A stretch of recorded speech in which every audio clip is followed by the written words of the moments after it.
هذه هي الخريطة ديال الكيان الصهيوني من بعد ما احتلوا فلسطين، وملي كنحسبوا المساحة ديالو كنلقاوه صغر من مساحة الدولة العربية بحال جيبوتي. وملي كنقربوا الخريطة شوية كنلقاو المفاجأة، وهي أنه كاع الدول اللي محيطة بهذا الكيان هي دول عربية دايرة بها مصر والأردن وسوريا ولبنان وبزاف اخرين. يعني الا بغاو يتجمعوا ويطلقوا لنا الحدود وكل شيء يدخل يهجم، اكيد غادي يرجعوا القدس باذن الله. هذه هي الهضره اللي كيقول لك ولد اختك الصغير، او الناس اللي ما عارفينش ولا ما فاهمينش يحسب لهم الامر بهذه السهوله. اجي وهجم، كل شيء باغي يعرف علاش الدول العربيه ما يمكنش لهم يتحدوا ويجمعوا القوه العسكريه ديالهم ويدخلوا على اسرائيل. وداك الشيء علاش بغيتكم في هذا الفيديو تركزوا مزيان باش تفهموا علاش مستحيل 22 دوله عربيه يديروا شي تدخل لصالح فلسطين، وشنو هو سيناريو الحرب العالميه الثالثه. عارف باللي بزاف منكم ما عندهمش مع السياسة وكتجيب ليهم الملال، وغالبا هادشي هو اللي خرج على الشعوب العربية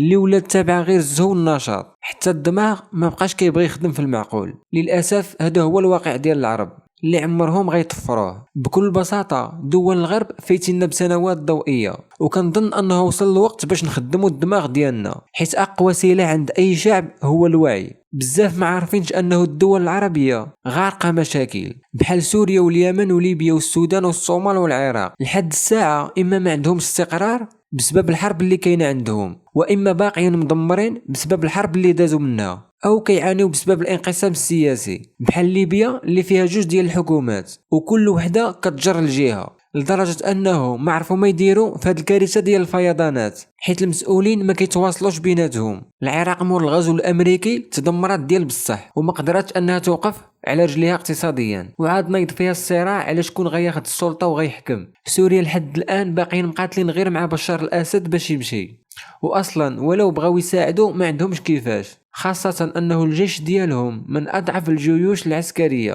السودان مضاربة غير مع الجوع والفقر، لدرجة ان منظمة الصحة قالت باللي اكثر من 7 مليون طفل سوداني كيعانيو من سوء التغذية. وحاليا نفس المنظمة كتحذر من انتشار الاوبئة بحال الكوليرا والملاريا، وتقريبا 70% من السبيطارات ديال السودان اللي كاينين في مناطق النزاع تدمروا بشكل نهائي، لدرجة انه 100 ألف طفل خاصهم يتعالجوا وما كاينش اللي يعاونهم لحد الساعة. بنادم باقي كيموت عندهم بسبب القصف ديال الميليشيات اللي مسميين على راسهم قوات الدعم السريع. اليمن لحد الساعة باقي مسيطر عليها جماعة أنصار الله الحوثية، وحتى قربوا يتفقوا مع السعودية باش يوقفوا الحرب في هذا العام وهما يتراجعوا. هجموا على جنود من البحرين واللي كانوا في الحدود ديال السعودية من جهة الجنوب، خاصة انه الحوثيين ماشي من مصلحتهم يدخلوا سوق راسهم باش هما كياكلوا طرف الخبز غير بالتخرويض. وللاسف الشعب اليمني كيعاني اقتصاديا بشكل كبير، زيد عليها انه 24 مليون يمني كيعاني من المجاعة، ولحد الان كتعتبر الازمة الانسانية في اليمن